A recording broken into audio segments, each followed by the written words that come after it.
अंकेश्वर पार्श्वनाथ भगवान की जय। बोले श्री धर्मनाथ भगवान की जय। बोले श्री विमलनाथ भगवान की जय। बोले श्री महावीर स्वामी भगवान की जय। बोले श्री अनंत लब्धि निदान श्री गौतम स्वामी महाराज की जय। योग दृष्टि समुच्चय ग्रंथ और जिस ग्रंथ के अंदर हम महोपाध्याय श्री यशो विजय जी महाराजा ने योग की 8 दृष्टि का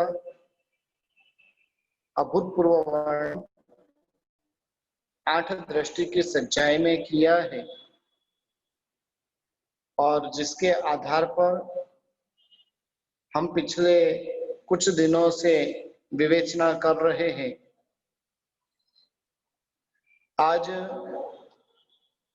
उसी के अंदर आगे बढ़ते हुए 5वीं दृष्टि के अंदर हम प्रवेश करने जा रहे हैं। मित्रा आदि 4 दृष्टियों का जो वर्णन हमने सुना, मित्रा, तारा, बला, दिप्रा, ये 4 दृष्टि के अंदर आत्मा का आध्यात्मिक विकास जो है, बहुत ही अच्छा विकास आत्मा का यहाँ पर हुआ है। अनादि काल से जो आत्मा के साथ में मिथ्यात्व रहा हुआ था और वो मिथ्यात्व दशा लगभग खत्म होने की सीमा पर आ चुकी है। मुक्ति का मार्ग सर्वज्ञ भगवंतों की देशना और जिसकी रुचि अब भीतर में प्रकट हो चुकी है। संसारिक भाव जो है, उन भावों के प्रति भीतर में अरुचि का भाव प्रकट हो चुका है। संसार के जितने भी सुख है वो सारे के सारे आखिर में वो नाशवंत है, दुखदायक है और दुखदायक होने के कारण ऐसे दुख के प्रति का अरुचि का भाव और मोक्ष के प्रति रुचि का भाव अंतर आत्मा के भीतर में प्रकट हो चुके हैं। जो अनादि काल से मोह के जो शस्त्र के स्वरूप में थे, कुतर्क और कदाग्रह, जिसका भी त्याग कर कर जीव ने दया, नम्रता, दाक्षिण्यता, उदारता आदि गुणों को प्राप्त करने वाली आत्मा वो बन चुकी है।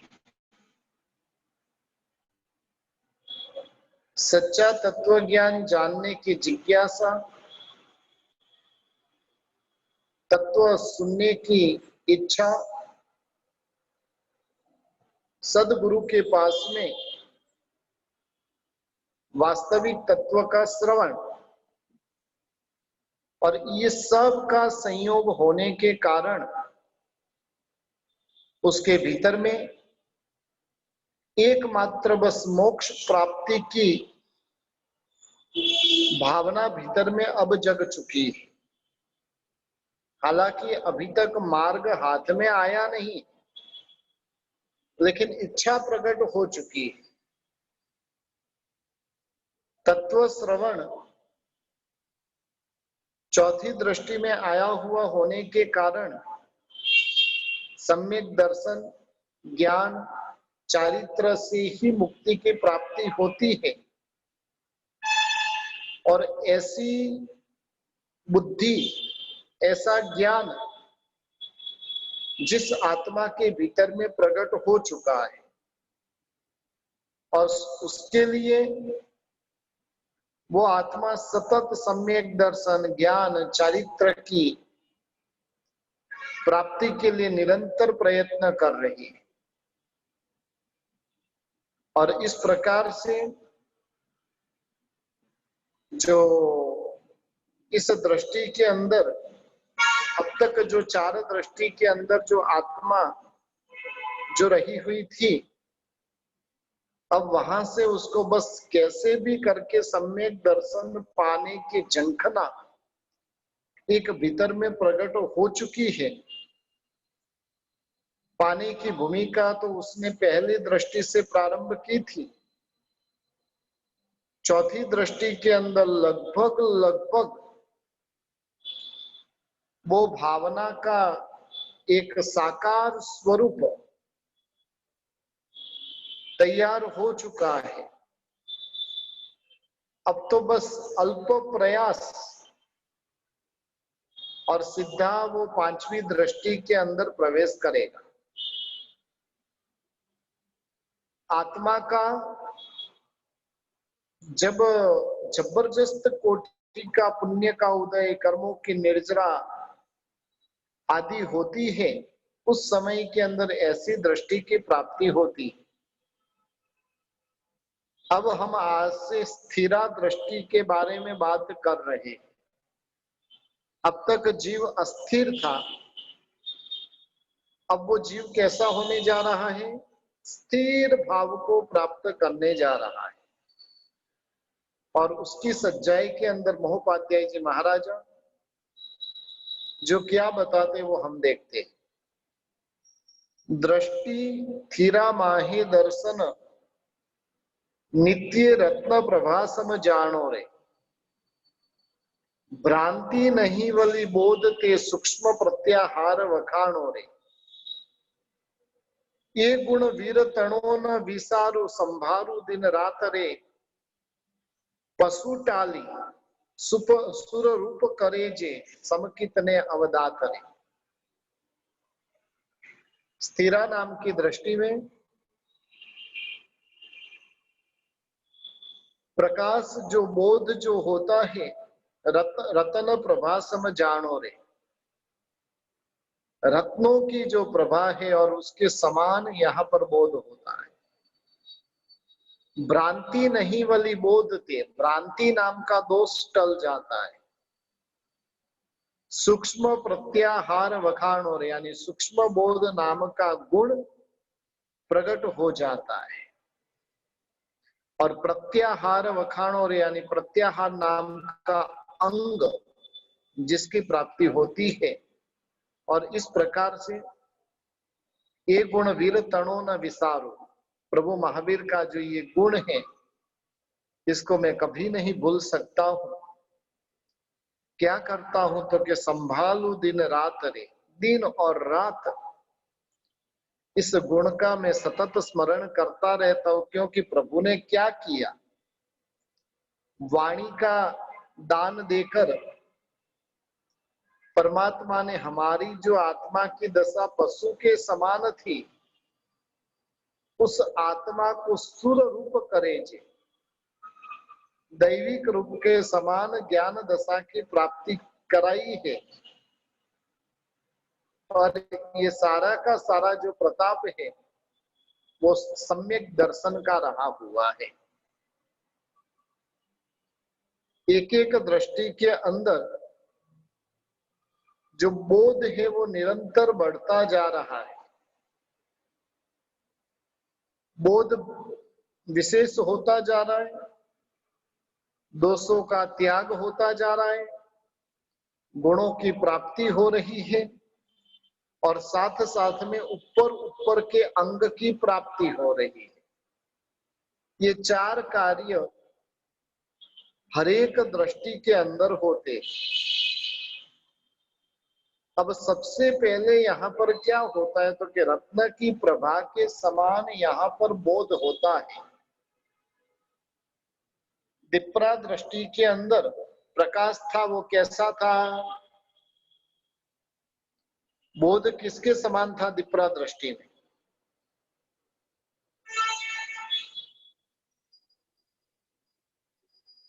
किसके समान बोध था दिप्रा दृष्टि में? दीपक की प्रभा के समान।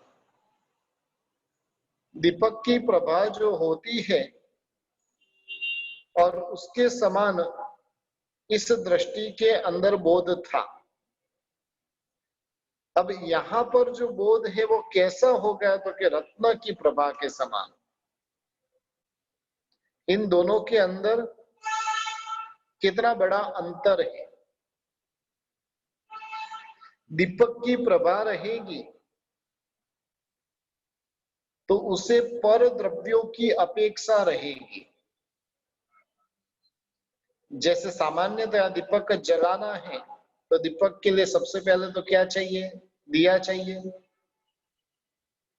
चांदी का रहे, सोने का रहे, मिट्टी का रहे, जो भी रहे। गुजराती भाषा में कहने जाए तो भाई कोड़ाया चाहिए, उसके लिए कोड़ियों। अपन बोलते हैं सोनानु कोड़ियों ने रूपानी वाट। हाँ, यानी सबसे पहले दीपक के लिए दिया चाहिए, सेकंड नंबर के अंदर उसके अंदर बाट चाहिए, और थर्ड नंबर के अंदर उसके अंदर घी चाहिए। दीपक भी जो होते हैं वो अनेक प्रकार के होते हैं। हाँ, एक है ना वर्धमान सक्र अभिषेक आता है, और उस अभिषेक के 11 अलावा में 11 प्रकार के दीपक जलाने की विधि है। कितने प्रकार के? 11 प्रकार से। हाँ, गुड़ का दीपक, घी का दीपक, घी भी कितने कितने प्रकार के, और ऐसे ऐसे अलग अलग द्रव्यों का दीपक बताने में आया है। यानी दीपक की प्रभा करनी है तो उसके लिए 3 चीज कंपलसरी चाहिए। पहले नंबर में दिया चाहिए, दूसरे नंबर में बाट चाहिए, और तीसरे नंबर के अंदर उसके अंदर पुड़ने के लिए घी के, तेल के, जो भी रहे वो द्रव्य चाहिए। यानी पर द्रव्यों की अपेक्षा सतत दीपक को रही हुई रहती है। साथ ही साथ दीपक के लिए एक खतरा भी है। जहां पर तेज हवा चलती है, और तेज हवा चलेगी तो क्या होगा? वो दीपक बुझ जाएगा। कई बार हम परमात्मा की आरती कर रहे होते और वहां पर जोर से हवा आती है तो क्या होता है? वो दिया बुझ जाता है। कई बार तो हम ध्वजा चढ़ाने के लिए शिखर के ऊपर चढ़ते हैं और वहां पर इतनी हवा होती है कि आखिर में हमें वो खाली जो दीपक से ही भगवान की आरती करवानी पड़ती है। यानी दीपक का प्रकाश जो है, पहले नंबर में वहां पर द्रव्यों की अपेक्षा रहेगी। दूसरे नंबर में वो दीपक में से सतत घी की अपेक्षा उसको रहेगी, और थोड़ी सी हवा आई और आने के साथ में वो दीपक क्या होगा? बुझ जाएगा। और वो जो दीपक है, जैसे ही हवा आती है ना, वैसे वो क्या करता है? दीपक की लो भी डोलने लगती है। मेरा मन डोले तन डोले। हाँ, यानी अस्थिर होती है। दीपक की प्रभा जो है वो कैसे रही हुई है? अस्थिर रही हुई, जहां पर स्थिरता नहीं है। पहले नंबर में पर द्रव्य की अपेक्षा है, दूसरे नंबर में खतरा भी रहा हुआ है, और तीसरे नंबर में वो अस्थिर होती है। लेकिन रत्न की जो प्रभा है, रत्न की प्रभा में किसी की आवश्यकता ही नहीं है, क्योंकि वहां पर द्रव्यों का किसी भी प्रकार का आलंबन लेना होता नहीं है। वो रत्न की प्रभा स्वाभाविक होती है। कितनी भी हवा आ जाए, कितना भी तूफान आ जाए, कुछ भी हो जाए, लेकिन सदा के लिए एक समान होती है। उसका प्रकाश जो होता है स्थिर होता है, एकदम स्पष्ट होता है। यानी दोनों के बीच का जो अंतर है, क्या अंतर रहा हुआ है, वो हमें महोपाध्याय जी महाराजा बता रहे हैं। चौथी दृष्टि और पांचवी दृष्टि, दोनों के बीच में कितना बड़ा अंतर रहा हुआ है। बस उसी प्रकार से विप्रा दृष्टि जब होती है, उस समय के अंदर आत्मा तत्व की ओर की दृष्टि, तत्वों का बोध जो होता है वो पर के आलंबन वाला होता है। जहां पर बोध पाने के लिए कुछ न कुछ आलंबन की आवश्यकता रहती है। जैसे ही कुछ विरोधी निमित्त मिलते हैं और मिलने के साथ में वो दीपक बुझ भी सकता है। चौथी दृष्टि के अंदर मिथ्यात्व का उदय चालू होने से वहां पर जो बोध होता है वो एकदम अस्पष्ट होता है, अस्थिर होता है। हमारे यहाँ पर जो है ना, जो प्रकाश है, वो प्रकाश कब अंधेरे में परिवर्तित हो जाएगा पता नहीं। अपने यहाँ पर तो दिन रात भी होते रहते, लेकिन देवलोक की दुनिया में, देवलोक की दुनिया में दिन रात है कि नहीं? फिर वहां पर समय कैसे पसार होता है? समय का पता कैसे चलता है कि भी इतने साल हो गए, 33 सागरोपम हो गए, 10,000 साल का आयुष्य पूर्ण हुआ, पता कैसे चलता है? जब दिन रात ही नहीं होते हैं, दिन रात नहीं होंगे तो पक्ष नहीं होगा, पक्ष नहीं होगा तो अयन नहीं होगा, अयन नहीं होगा तो वर्ष नहीं होगा। तो ये सारी व्यवस्था कैसे रही हुई? एक चीज ध्यान रखिए कि देवलोक में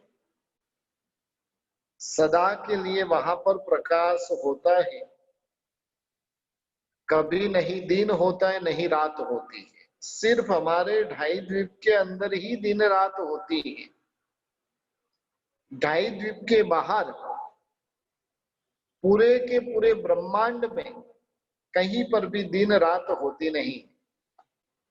नरक में सदा के लिए अंधेरा है, तो देवलोक में सदा के लिए उजियाला है। अधिद्वीप के बाहर जहां पर सूरज है तो वहां पर सूर्य का प्रकाश है, और चंद्र है तो चंद्र का प्रकाश है। अधिद्वीप के अंदर क्या होता है? दिन रात होते रहते हैं।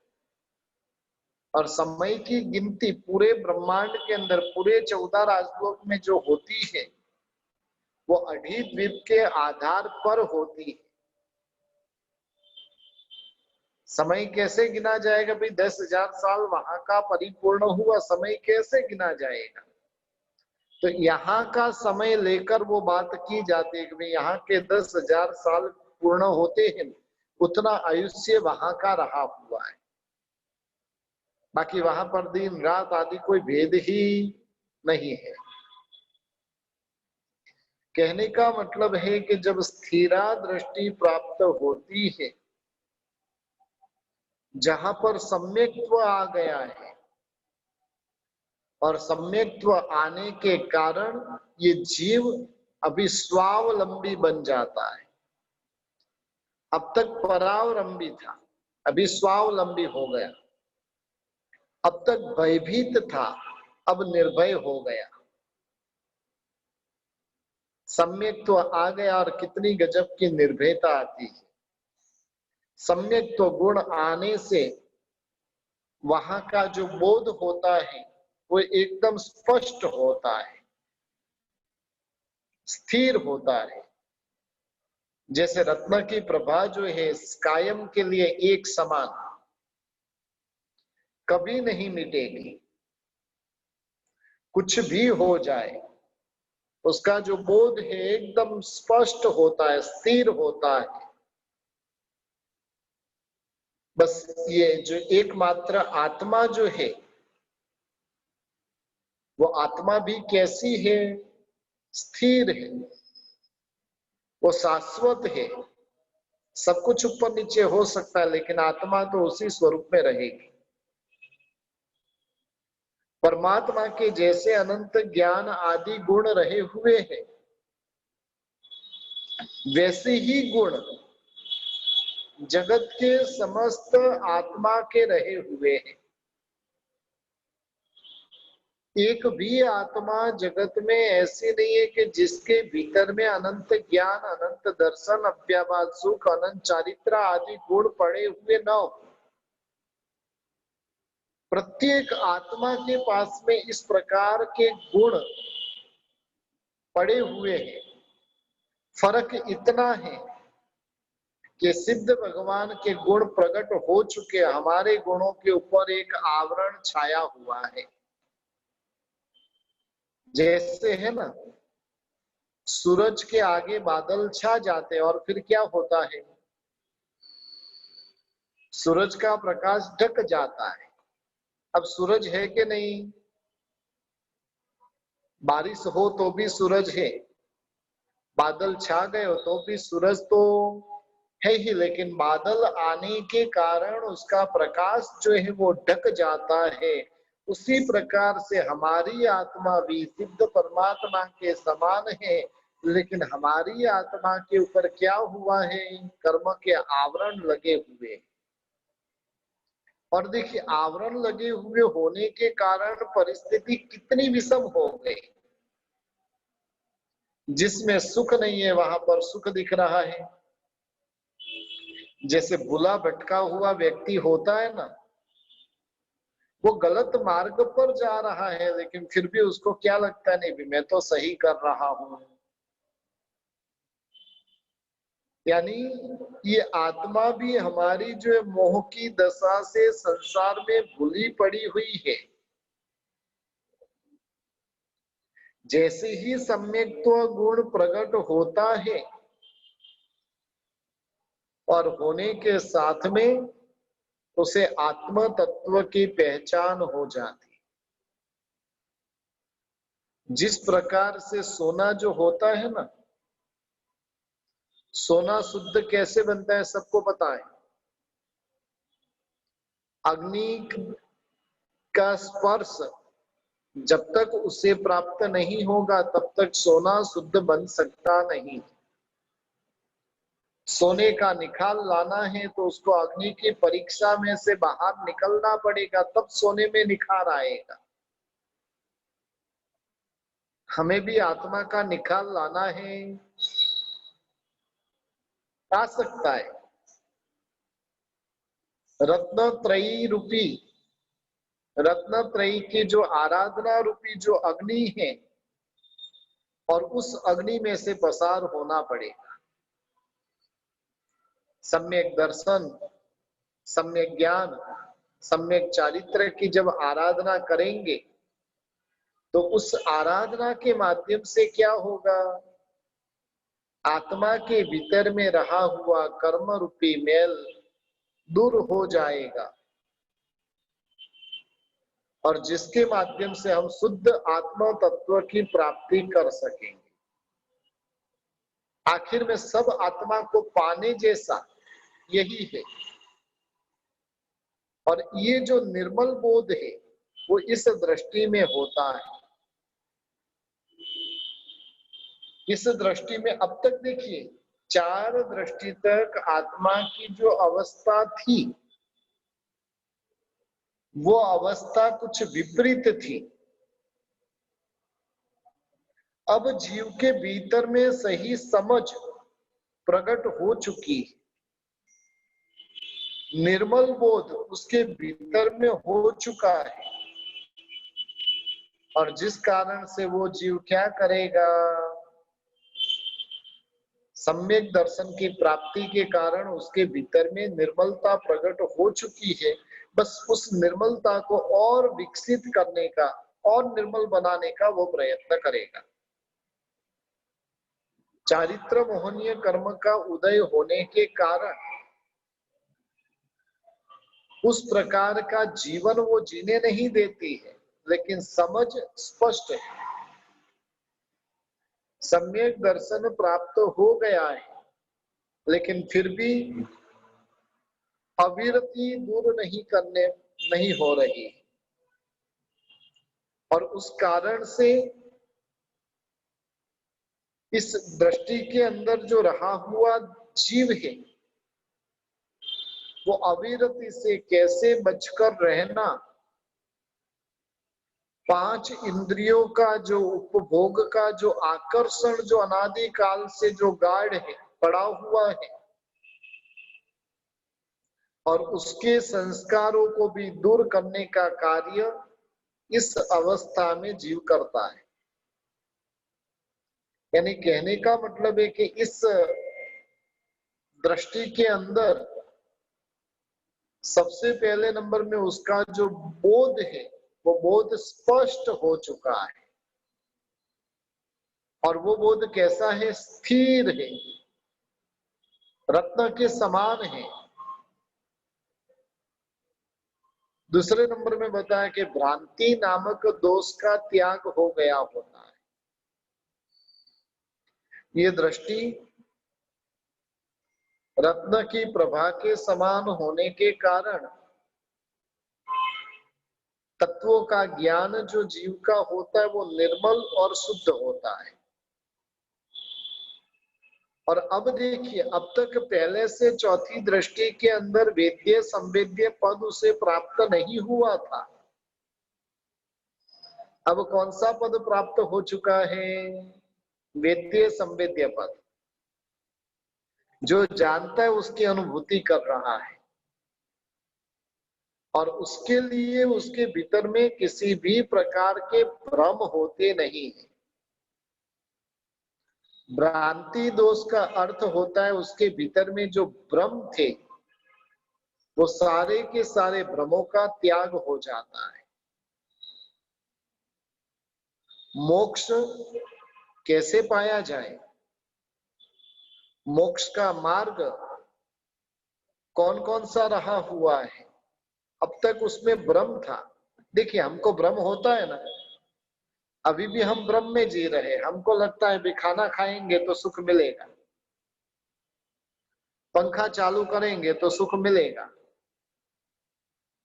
घूमने जाएंगे तो सुख मिलेगा, सोएंगे तो सुख मिलेगा। जो सुबह में 9-9 बजे 10-10 बजे 11-11 बजे उठने वाले हैं,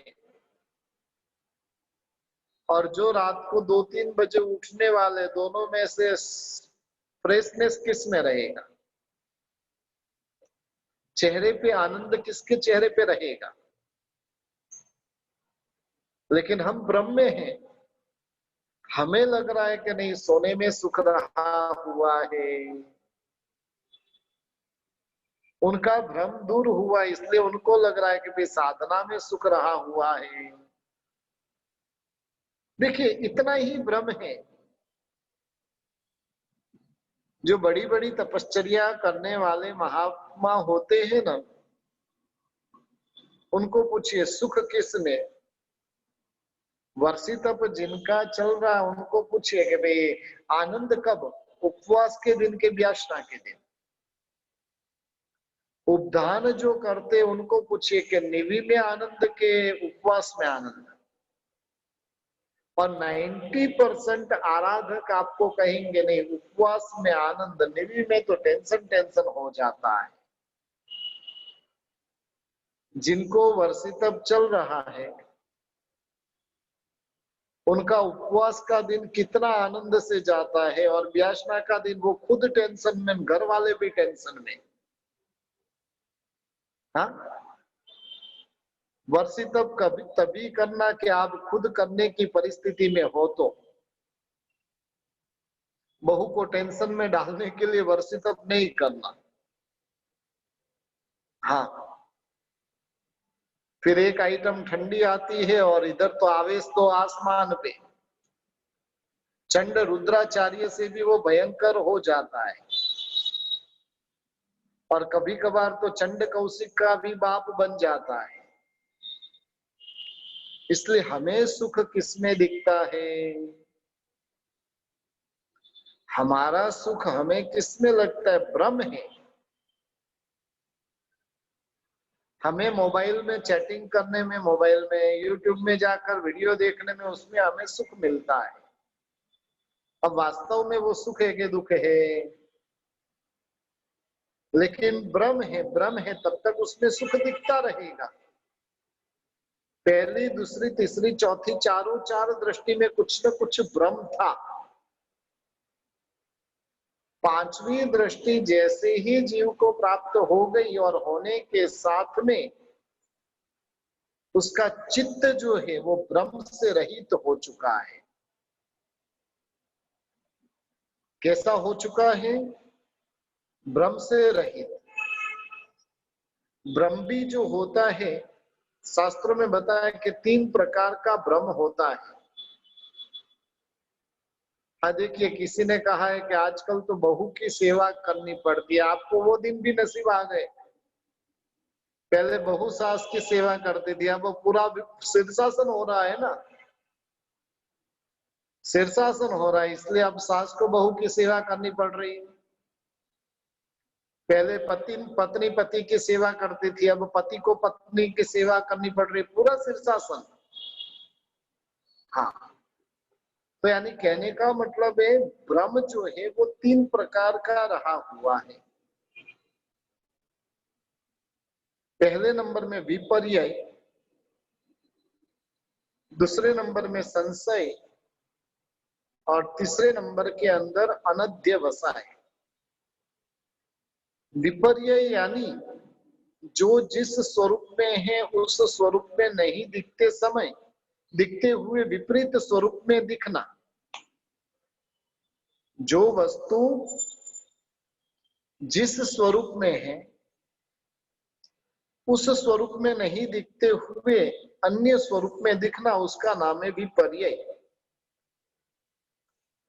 समझ लो कि भी सोना पड़ा हुआ है और सोने में पित्तल की बुद्धि, ये विपर्यय, विपरीतता। जहां पर सुख नहीं है और उधर सुख दिखना, ये विपरीतता। दूसरे नंबर का दोष रहा हुआ संशय नामक, शंकाशील। भीतर में शंका रहेगी, ये है कि वो है, निर्णय नहीं कर पाएगा ये सोना है कि पित्तल है, ये सांप रहा हुआ है कि रस्सी है।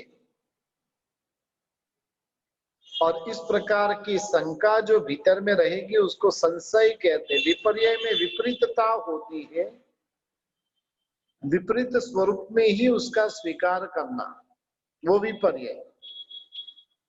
उसमें डाउटफुल होना, ये है कि वो है, उसको संशय कहेंगे। और तीसरे नंबर के अंदर अनध्यवसाय, एकदम अस्पष्ट बोध रहा हुआ है। जैसे रास्ते में चल रहा है और उसको तृण का स्पर्श हो रहा है। तृण यानी घास, रास्ते में चल रहा है, साइड में घास रही हुई है, उसकी पत्तियां उसको स्पर्श हो रही है, लेकिन वो स्पर्श कैसा है? तो कि उसके दिमाग के ऊपर वो हावी नहीं होता है। जब विपरीतता होती है, जब डाउटफुल अवस्था में रहता है, जब वहां पर अत्यंत ही अस्पष्ट बोध होता है, तब उसके भीतर में भ्रम उत्पन्न होता है। लेकिन इस दृष्टि के अंदर निर्मल ऐसा बोध हुआ होने के कारण अब यहाँ पर भ्रांति नामक दोष रहता नहीं है। तीसरे नंबर के अंदर सूक्ष्म बोध की प्राप्ति होती है। पूर्व की दृष्टियों के अंदर निरंतर सदगुरु के पास में तत्वों का श्रवण और तत्वों का श्रवण करते करते सम्यक तो प्राप्त अभी हुआ है तत्व श्रवण के माध्यम से, और इसलिए हे उपादेय आदि का विवेक, ये मेरे उपकारी है, ये मेरे अपकारी है, इसका विवेक, उसकी समझ उसके भीतर में प्रकट हुई होती है। संसार के कारणों को संसार का कारण मानकर उनको दूर करने का प्रयत्न करता है। मोक्ष के कारणों को मोक्ष के कारण भूत मानकर उपादेय मानकर उनका स्वीकार करता है। संसार में रहते हुए भी संसार में आसक्ति नहीं होती है, और उसके पीछे यदि कोई कारण है तो वो कारण है सूक्ष्म बोध। जिनके पास में सूक्ष्म बोध होता है वो हर एक चीज को गहराई से समझने का प्रयत्न करता है, ऊपर ऊपर की दृष्टि से नहीं, गहराई से उसको समझता है। और जिसके पास में सूक्ष्म बोध नहीं होता है तो वो नहीं समझ सकता है। धर्म के लिए किसी को समर्पित करना है तो कैसों को समर्पित करेंगे? आपके दो लड़के हैं, दीक्षा के भाव जगे, कौन से बेटे को दीक्षा देंगे? ज्यादा बुद्धिमान के बुद्धू? बुद्धिमान को देंगे कि बुद्धू को देंगे? बुद्धिमान मेरे बिजनेस के लिए, बुद्धू शासन के लिए, बराबर ना? बुद्धिमान किसके लिए? करोड़ों की कमाई करनी है उसके लिए बुद्धिमान। एक चीज ध्यान रखिए, कमाई मेहनत से नहीं होती है, कमाई बुद्धि से नहीं होती है, कमाई किससे होती है? पुण्य से। लेकिन फिर भी क्या करते हैं, आज से थोड़े साल पहले तो ऐसा भ्रम था लोगों में, संसार में कहीं ठिकाना नहीं पड़ रहा है इसलिए क्या कर रहे हैं? दीक्षा ले रहे हैं। हम दीक्षार्थी को पूछते भाई ऐसा क्या हुआ, क्यों दीक्षा ले रहा है? अरे भाई शादी करने वाले को पूछो ऐसा तुझे क्या दिखा कि तू शादी कर रहा है? कितनी बड़ी विडंबना है। खराब काम करने वाले को कोई कुछ पूछता नहीं, अच्छा काम कोई करता है तो उसका इंटरव्यू लेने के लिए पहुंच जाता है, बराबर ना? हम भी तो कई बार कोई मुमुक्षु आया तो उसको पूछने के लिए इंटरव्यू के लिए लग जाते, अरे भाई तुझे दीक्षा के भाव कैसे जगे? तुम्हारे पास तो इतना सारा पैसा था, इतना सुख था, फिर क्यों दीक्षा ले रहे हो? किनका इंटरव्यू लेना? किनका लेना? जो अच्छा काम कर रहे उनका कि जो बुरा काम कर रहे उनका? छोटा बच्चा आकर व्याख्यान में आकर बैठ गया तो आप उसको क्यों बोलोगे तू क्यों आया भाई, तू तो घर पे जा? यानी कहने का मतलब है शास्त्रों के बोध की प्राप्ति करनी है तो उसके लिए सूक्ष्म बुद्धि चाहिए, और जितनी शार्प बुद्धि उसकी होगी उतना ही वो शासन के लिए दीपक बनने का काम करेगा। बुद्धू रहेगा तो क्या शास्त्र पढ़ेगा और क्या दूसरों को पढ़ाएगा? बुद्धिमान रहेगा तो उस आसन को आगे लेकर जा सकता है। इसलिए यहाँ पर जो बोध होता है वो सूक्ष्म बोध प्राप्त हो जाता है। चौथे नंबर के अंदर प्रत्याहार नामक अंग की प्राप्ति होती है। 8 प्रकार के योग है ना, उसमें 5वें नंबर का प्रत्याहार नामक योग की प्राप्ति होती है। सम्यक तो गुण प्राप्त हो चुका है, और सम्यक तो गुण प्राप्त होने के कारण इंद्रियों के द्वारा प्राप्त होने वाले जो विषय सुख वगैरह जो है वो उससे असार लगने लगे,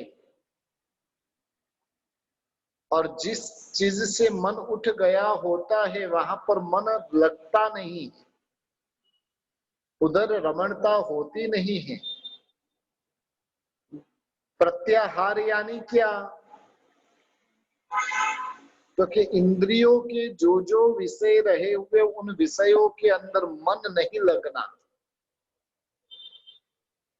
मन कहाँ पर लगना? तो कि आत्मा के गुणों के अंदर लगना। और इस प्रकार से ऐसे ऐसे गुणों की प्राप्ति ये जीव को हुई हुई होती है, यानी प्रत्याहार नाम के अंग की प्राप्ति होती है। और इस प्रकार से जब 5वीं स्थिरा दृष्टि प्राप्त होती है तब कितने कितने विशिष्टता की प्राप्ति यहाँ पर हो जाती है। अज्ञान दशा चली गई, अज्ञान दशा जाने के बाद में जितने भी दोष थे वो सारे के सारे चले गए। सूक्ष्म बोध होने से दोषों के ऊपर अब दृष्टि होने लगी। भूतकाल में जिसमें आनंद लगता था उसी के अंदर अब वो दुख के स्वरूप में दिखने लगे। और इस प्रकार से स्थिरा दृष्टि के अंदर, 5वीं दृष्टि के अंदर इस प्रकार से सम्यक्त्व नामक गुण की प्राप्ति यहाँ पर होती। प्रभु वीर की जो वाणी है वो भव्य जीवों के ऊपर उपकार करने वाली, संसार रूपी समुद्र से तिराने वाली, जिसका परम पुण्योदय होता है उसे ही ये वाणी की प्राप्ति होती है। वर्तमान में समझ लो कि आपको गुरु भगवंतों के प्रवचन आदि श्रवण करने का योग प्राप्त नहीं हो रहा है तो समझना कि मेरे पाप का उदय चल रहा है। ये सारी चीजें परम पुण्योदय से प्राप्त होती है। और उसलिए ऐसी वाणी को मैं क्या करता हूं, दिन रात सुनता रहता हूं। एक क्षण भी दिमाग में से उसका विस्मरण होता नहीं है। आज दिन तक मेरी आत्मा पशु के तुल्य थी, जानवर के समान थी। हाँ, कैसे थी हमारी आत्मा? जानवर। लेकिन इस पशु अवस्था में से बाहर निकालने का काम यदि किसी ने किया रहे तो परमात्मा की देशना ने किया है। देखिए, पशु जो होता है उसमें कोई विवेक होता नहीं है, वो कहीं पर भी कुछ भी करने लग जाता है।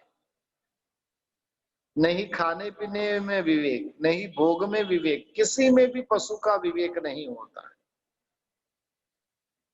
लेकिन परमात्मा की वाणी ने क्या किया? हमारे भीतर में विवेक लाकर सूर्य रूप अवस्था प्राप्त कराने का काम परमात्मा ने किया। और ये जितना भी प्रभाव रहा हुआ है वो सम्यक्त्व का है। अज्ञानता का दुख अनंत है। अज्ञानता का दुख जो है वो अनंत है, और सम्यक्त्व प्राप्त हो जाता है तभी ज्ञान दशा प्राप्त हो जाती है। और जिसको ज्ञान दशा प्राप्त होती है वो जीव अपने आप में रमणता करने वाला बनता है। इस प्रकार से पहली और दूसरी गाथा के अंदर महोपाध्याय जी महाराजा ने सम्यक्त्व, ये पांचवी स्थिरा दृष्टि प्राप्त होने के साथ में उसका बोध कैसा होता है, कौन से दोष का त्याग होता है, आदि बातें यहाँ पर महोपाध्याय जी महाराजा ने बताई। अब तीसरी गाथा के अंदर क्या होता है वो हम मंगलवार को देखेंगे, अगली क्लास में देखेंगे। प्रभु की आज्ञा के विरुद्ध कुछ भी बोलने में आया हूं तो मिच्छामि दुक्कड़म।